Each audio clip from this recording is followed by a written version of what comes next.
গত ৫ বছরে এত জোরে ভূকম্পন অনুভব করেননি বলে জানিয়েছেন পরিবেশ, বন ও জলবায়ু পরিবর্তন এবং পানি সম্পদ উপদেষ্টা সৈয়দা রিজওয়ানা হাসান।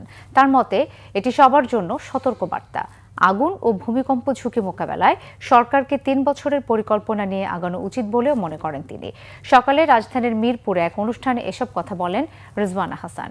দেশের একটি গোষ্ঠী কখনো আইন মানতে চায় না মন্তব্য করে তিনি বলেন, পাহাড় কেটে ইটভাটা করা হচ্ছে, ঝুঁকি কমাতে পরিবেশ বাঁচানোর আহ্বান তার। জানান, পাহাড়ে ইটভাটা বন্ধে সরকার কাজ শুরু করেছে।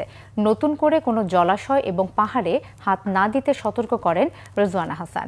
এখন যেসব ভবন হচ্ছে এগুলো বিল্ডিং কোড মেনে হচ্ছে জানিয়ে তিনি বলেন, কিন্তু আগে করা ভবনের ৯০% ভূমিকম্প মোকাবেলায় উপযুক্ত নয়।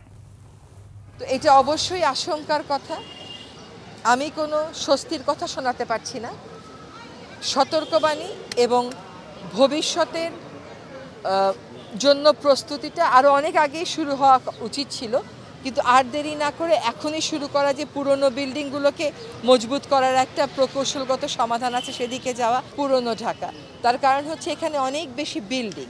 এই বিল্ডিংগুলোকে আমাদের যেটা বলে যে আবার এক ধরনের প্রযুক্তিগত সমাধানের দিকে নিতে বাধ্য করা, এবং আর জলাশয়ে হাত না দেওয়া, আর পাহাড়ে হাত না দেওয়া।